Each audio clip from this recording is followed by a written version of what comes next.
To my channel. ఇది video వచ్చేసి Monday రోజు అన్నమాట. సోమవారం అయితే 4 సోమవారాలు పూర్తి చేసుకున్న. శ్రావణ మాసం 4 సోమవారాలు పూజ చేసి మారేడుదళం ఎక్కిస్తా. నేను 4 సోమవారం అన్నమాట. లాస్ట్ సోమవారం అయితే కంప్లీట్ అయిపోయింది. అభిషేకం చేసుకొని మారేడుదళం ఎక్కించి పూజ అయితే ఇలాగా ఊర్లో కంప్లీట్ చేసేసాను. ఇది వచ్చేసి ట్యూస్డే రోజు. ట్యూస్డే మార్నింగే అంతా వర్క్ అంతా కంప్లీట్ అయిపోయింది. ఇక్కడ వచ్చేసి మా వర్క్ చేసే వాళ్ళకి వంట చేస్తున్నా. వంటకు వచ్చేసి డైలీ అయితే రైస్ సాంబారు అలా చేస్తాను. ఒక 10 మెంబర్స్కి ఆలు రైస్ బిర్యానీ మళ్ళీ ఆలు కర్రీ కాంబినేషన్ లాగా వండేస్తున్నా. వాళ్ళకి ఇదంటే చాలా బాగా నచ్చింది. ఒకరోజు అలాగా చేసిస్తే ఒక 2-3 టైమ్స్ అలాగ అడిగారనమాట. అందుకని మళ్ళీ అందరికీ ఇలాగ చేసేస్తున్నా. ఏమీ లేదు, ఒక హాఫ్ కేజీ 10 మెంబర్స్ కంటే ఒక 1.5 కేజీ ఆలు తీసుకున్నా. సన్నగా తురిమేసుకొని పైన పొట్టు తీసేసి సన్నగా కట్ చేసుకోవాలి. కట్ చేసుకొని కొంచెం ఆయిల్ వేసుకొని అందులో ఆవాలు జీలకర్ర, ఇది కాకరకాయ కర్రీ చేశారు మా అత్తమ్మ వాళ్ళు అయితే పంపించారు. దానికి కాంబినేషన్ జొన్న రొట్టె కావాలి. అందుకనే ఇక్కడ జొన్న రొట్టెని కూడా ప్రిపేర్ చేసేసా. ఇక్కడ పక్కన రైస్ ఉడికి కట్టించేసాను వాళ్ళందరికీ. ఇదిగోండి, ఇది కర్రీ అన్నమాట.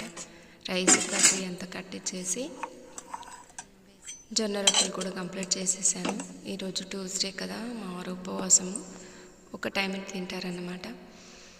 తినేసిన తర్వాత మళ్ళీ మధ్యాహ్నము మా ఇంటి దగ్గర అక్కడికి వెళ్ళేసి వచ్చాను. ఇది ఈవినింగ్ అన్నమాట. ఈవినింగ్ వచ్చేసి ఈరోజు మా వారిదైతే ఉపవాసం కదా, అందుకోసం నైట్ ఇక్కడ మరమరాలు చేసేస్తున్నా. మరమరాలు కొంచెం అటుకులు ఉంటే పోపు పెట్టేసి ఇలాగ చేసి ఇదంతా క్లీన్ చేసుకోవాలి. మళ్ళీ కొంచెం ఆయిల్ బాగా వేసి ముందు అటుకులు అనేవి పల్చటి అటుకులు ఉంటాయి కదా, అవి వేయించాలి. కొంచెం ఉప్పు వేసి వేయించిన తర్వాత ఆయిల్ బాగా వేసి కొంచెం ఆవాలు, జీలకర్ర, ఉల్లిపాయలు, పచ్చిమిర్చి, కొంచెం పల్లీలు వేసి వేయించాలి. కరివేపాకు ఉంటే కరివేపాకు, కొంచెం కొత్తిమీర. ఇక్కడ పాలు చూడండి, అటు చూసేసరికి ఇక్కడ ఊర్లో వాటితోటి నాకు ఇలా నడుస్తుందన్నమాట. వచ్చి పూజలు అవి ఇవే పనులు అన్నమాట నావి.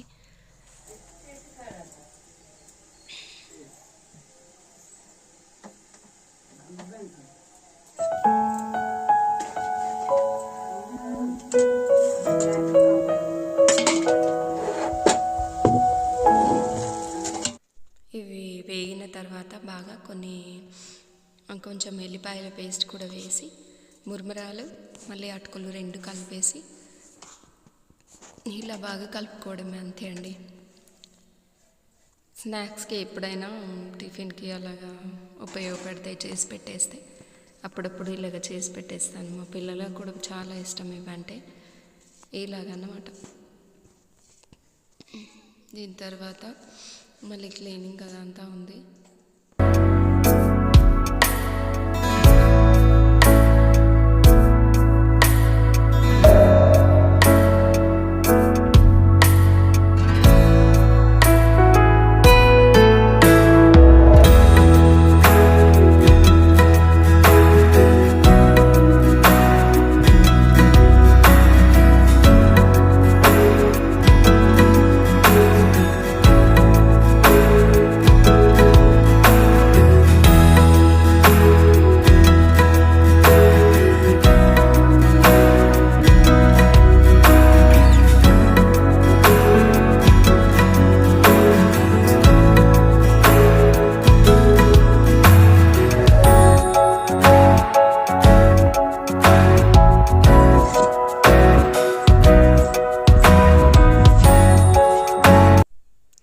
ఇక్కడ అన్నీ సర్దేసి స్టవ్ మళ్ళీ కింద కౌంటర్ టాప్ అన్నీ క్లీన్ చేసి మళ్ళీ గిన్నెలన్నీ కడిగేసిన తర్వాత అదంతా కిచెన్ అంతా కడుక్కోవాలి. రేపు ఎల్లుండి 2 డేస్ మాకు ఇంకా పండుగ ఉందన్నమాట. మా మామయ్య సంవత్సరికం అయిపోయింది, మళ్ళీ కృష్ణాష్టమి అయిపోయింది. ఒక దాని వెంట శ్రావణ మాసం మొత్తం ఇవే పూజలు ఇవే ఉంటాయన్నమాట మాకైతే. దాని తర్వాత రేపు ఊళ్ళో రైతులు ఎవరు ఉంటారో వాళ్ళకి తెలుసు అన్నమాట ఈ పండుగ. రైతులకి పొలాల్లో దున్నే ఎడ్లు ఉంటాయి కదా, ఎడ్లు వాటిదే పండుగ అన్నమాట. ఎడ్ల పొలాలు అని అంటారు. విలేజ్లో ఉన్న వాళ్ళకైతే తెలుసు. రేపు ఎల్లుండి 2 days ఉంటుందన్నమాట. అమావాస్య రోజు వస్తుంది ఆ పండుగ శ్రావణ మాసంలో. రేపైతే ఇంకా వంటకాలు అవి చేసి నైవేద్యం చూపించాలి రేపు ఈవినింగ్. ఈరోజు అన్నీ క్లీన్ చేసి కిచెన్ అంతా క్లీన్ చేసి పెట్టేసుకుంటా.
పొద్దున ఒకసారి 10 members ఉప్మా ఆల్రెడీ, పప్పు సాంబార్ కూడా అయిపోయింది. ఇప్పుడు మళ్ళీ వంట చేయాల్సి వచ్చింది.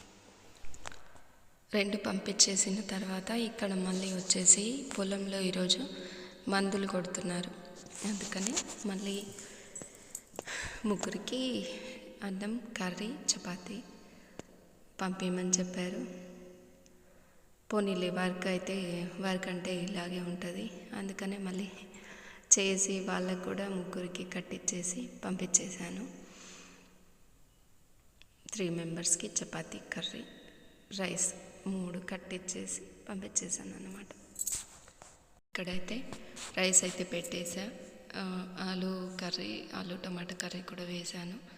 అది ఉడుకుతూ ఉంటుంది. అప్పటి వరకు పిండి కూడా తడిపేసి పెట్టేసుకుంటున్నాను.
కిచెన్ పరిస్థితి ఇలాగుందన్నమాట. ఇవన్నీ సర్దాలి.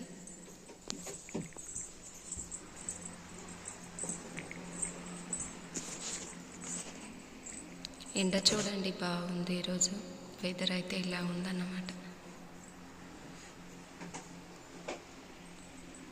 ఇన్ని రోజులు వర్షాలు ఉన్నాయి, ఇప్పుడే కొంచెం కొంచెం ఎండ వస్తుంది.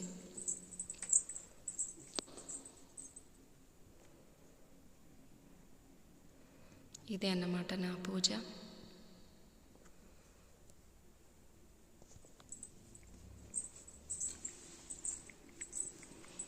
దీని తర్వాత కొంచెంసేపు రెస్ట్ తీసుకున్నా. చెమటలు అయితే ఫుల్, అసలు మార్నింగ్ నుంచి కిచెన్లోనే. మధ్యాహ్నం టైం 2 అవుతుందో 3 అవుతుందో ఫ్యాన్ వేసుకొని కొద్దిసేపు అలా, మళ్ళీ ఈవినింగ్ 5 అవుతుంది. టైం అయితే ఇలా వేస్తుంది. ఇప్పుడు వంట చేసి మళ్ళీ ఆవుకి ఎడ్లుంటాయి కదా, ఎడ్లకి మళ్ళీ ఇంట్లో దేవునికి నైవేద్యం చూపిస్తారు. డ్రెస్ అది చేంజ్ చేసుకొని ఇక్కడ వచ్చేసి నీళ్ళైతే మార్నింగ్ పట్టి పెట్టేసుకున్నా. ఇప్పుడు వంట చేయాలన్నమాట. వంట కోసం అన్నీ రెడీ చేసుకొని పెట్టుకున్నా. ఏమేమి చేయాలని చూపిస్తా. స్నానం చేసి వచ్చి వాటర్ అన్నీ తీసుకొని ముందే పట్టేసినవి ఉన్నాయి కాబట్టి ఇక్కడ అన్నీ రెడీ చేసుకొని స్నానం చేయడానికి వెళ్ళాను. ఇక్కడ వంటకి కావాల్సినవి రైస్, ఇది శనగలతోటి కర్రీ అన్నమాట. అప్పుడు శనగలు అయినప్పుడు అదే కరెంట్ అయితే పోయింది. అది శనగల కర్రీ అన్నమాట. మళ్ళీ ముద్దపప్పు చేయాలి, జొన్న పిండితో ఒకటి చేయాలన్నమాట. చేసిన తర్వాత చూపెడతా. కరెంట్ పోయిందన్నమాట ఇప్పుడే. అవన్నీ రెడీ చేసుకొని పెట్టేసుకున్నా. ఇది మెయిన్ ఇదే అన్నమాట. ఇది అప్పట్లో హెల్దీ ఫుడ్ అన్నమాట. ఇది జొన్న పిండిలో కొంచెం వేడి నీళ్ళు కలిపేసి ఇలాగ చేసి వేడి నీళ్ళు పెట్టి ఉడికించాలన్నమాట. కొంచెం ఉప్పు వేసి పిండిలో కలిపేసేయాలి. ఓన్లీ ఇలా ఉడికించేస్తే చాలా హెల్దీ అన్నమాట. ఇది జొన్న పిండితోటి చేస్తారు, అప్పటి వాళ్ళు చేసేవాళ్ళు అన్నమాట. ఇది ఆవుకి మళ్ళీ ఎడ్లకి అక్కడికి ఇదే నైవేద్యం అన్ని తీసుకెళ్ళి ఆవుకి ఎడ్లకి ఇలా చెప్పాలన్నమాట. ఈరోజు ఆతిథ్యం తీసుకోండి, రేపు తినడానికి రండి అని చెప్పి పూజ చేసి వస్తారంట. ఈరోజు వెళ్ళి ఇది అత్తమ్మ అని చెప్పేవారు. నేను ముందు నుంచి ఇలాగే చేసుకుంటూ వస్తున్నా. ఇలాగ నాకు కూడా ఒక వీడియో తీసి పెట్టుకుంటే మా ఇంట్లో ఏ ఆనవాయితీలో ఇలాగ చేయాలనేది తెలుస్తాయి అన్నమాట. ఇది రైతులకి కంపల్సరీ ఇలా ఉంటాయి కాబట్టి ఇలా కంపల్సరీ చేయాలన్నమాట. సంవత్సరానికి ఒకసారి వాటి పశువులదే వాటిదే రోజు పండుగ రోజు అనేది చేస్తారన్నమాట. ఇలాగా మళ్ళీ నెక్స్ట్ డే ఏమో నైవేద్యము భక్షాలు చేసి నైవేద్యం పెడతారు. ఆ రోజైతే ఇంకా ఫుల్ బిజీ అన్నమాట. నెక్స్ట్ డే ఇంకా ఏమేమి వేరే వేరే ఆనవాయితీలు ఉన్నాయి అవన్నీ పొలాలకు తీసుకెళ్ళి సామాన్లన్నింటికి పూజ చేస్తారు కడిగేసి.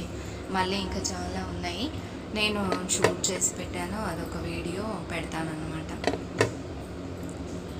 దీనికి నెక్స్ట్ వీడియో అదే వీడియో. ఈ వీడియో ఎవరికైనా నచ్చితే మాత్రం లైక్ చేసి చూడడం మాత్రం మర్చిపోకండి. లైక్ చేయండి, షేర్ చేయండి, సబ్స్క్రైబ్ కూడా చేసుకోండి.